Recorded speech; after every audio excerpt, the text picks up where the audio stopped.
What do you think is the ultimate measure of speed? Science tells us it's the distance covered per time. While this is true, it is, in a way, far from the truth. Speed cuts through underlying factors that work together, like a gigantic propellant driven by agility, strength, purposefulness, tenacity, and an undauntedness in face of challenges. This was displayed by Mark Beaumont, whose record-breaking speed we'll be diving into for the next few minutes. Without further delay, we present the latest breaking news as far as cycling is concerned, involving none other than Mark Beaumont. Well, he didn't sustain an injury or commit a crime. He did what he has always done, making the world record. In 2015, the Scottish cyclist became the first ever to complete a timed run on Scotland's North Coast 500, starting and finishing in Inverness. The ride lasted for over 24 hours, meaning it very much continued into the next day. Long and short, Beaumont set a world record for cycling through the circular route and completing the ride in 37 hours, 56 minutes, and 44 seconds. This record remained unmatched and unbeaten for a total of 6 years. It was broken in 2021 by Scot Robbie Mitchell, who took the record below the 30-hour mark, making it in 29 hours and 5 minutes. It was as though Beaumont saw another record on its way,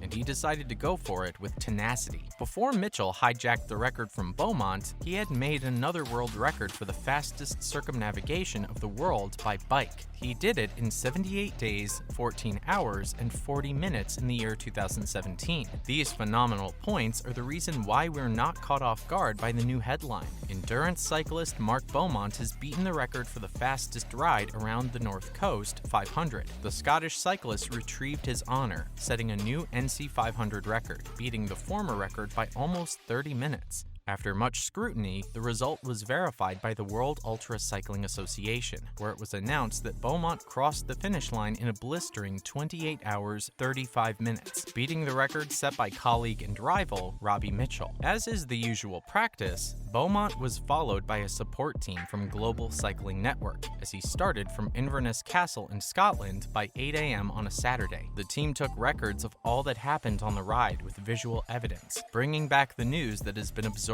into society. Beaumont made this race stand out from the former record holder by strategizing widely. For one, Beaumont's strategy to recover time when it felt like he was lagging was to not take breaks. A 10-minute break was scheduled every 6 hours during the race at the numerous destined stop points. But in the end, breaks were not only cut short, but were also cut out, resulting in Beaumont spending only 16 minutes off his bike throughout the long hours of the race, which was frankly ridiculous. Beaumont showed how his speed was more than the amount of time he took to cover the distance, but how well he was able to manage the time, thereby using less than expected. He did this so well that he was often always ahead of the support team, helping them work at his own pace. Often, he ate and drank on the bike. It wasn't particularly easy, as Beaumont experienced several slumps in the middle of the race. The rough roads, weather conditions, and of course, the prospect of still having much ground to cover amid intense fatigue. What's more intriguing is that the race happened all night. The race, which started at 8 a.m. on Saturday the 24th of September, did not finish until 28 hours and 35 minutes later, by past noon on the following Sunday. From the recordings, all that could be seen for hours was the red light on the back of Beaumont's bike,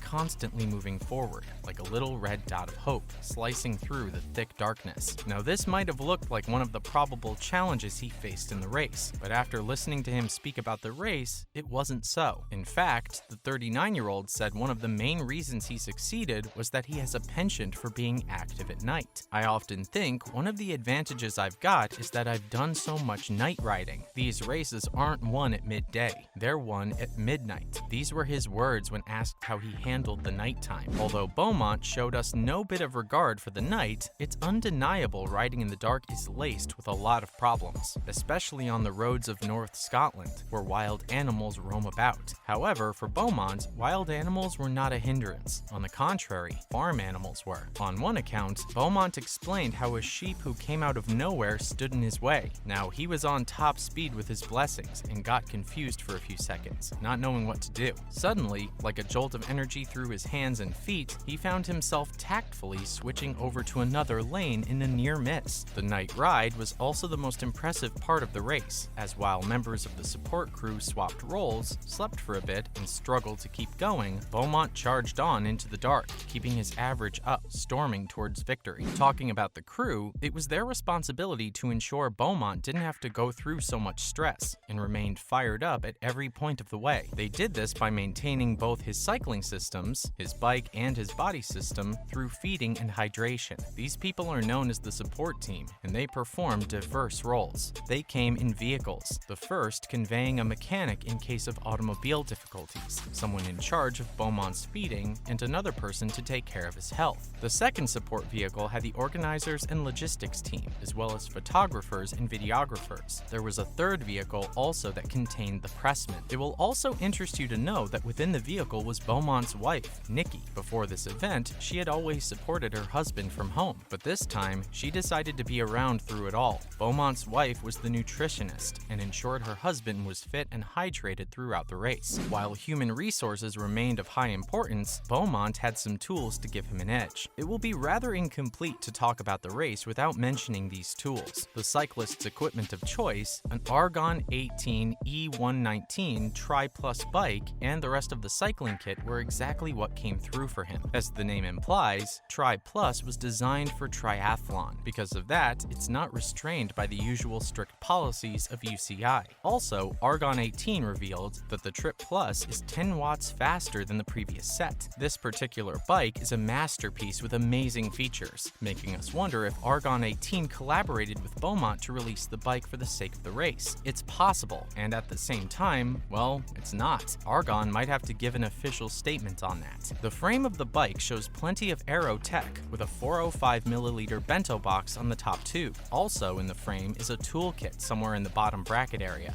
and disc brake calipers integrated into the frame to hide them from the wind. These amazing features aren't just for aesthetics, but to define the actions of the bike like a structure-function relationship. One such action is that the bike shows more preference for flat roads, giving cyclists on flat roads a 1-watt advantage over other bikes. This was not going to benefit Beaumont as the North Coast 500 is not flat, with about 32,000 feet to climb, a feature that makes riding through a difficult task. Because of that, Beaumont's setup was changed and reconfigured to suit the space. The wheels used were the Hunt 73 Aerodynamicist front with a 1200G TT disc rear, set up without tubes and with ceramic speed bearings. The tires were also carefully set up to fit the road and manage Beaumont's weight for as long as the race lasted. The tires in question were Continental GP 5000's TRs. Now, to make sure he has a smooth ride, everything, up to his suit, had to be intact. When it was time to pick a suit, Beaumont didn't look too far, as he opted for No-Pin's custom-made long-sleeve skin suit. The man knew what he wanted and wasted no time in guesswork. Like you and I, Beaumont was also thinking about the weather condition when he opted for the Pro 1 Gillette. His shoes were completely covered by aero overshoes, thanks to No-Pin's flow suit. If you're thinking about the significance of these overshoes, it's claimed that they save drivers some amount of power compared with not using them. The north of Scotland is an amazing landmark to explore,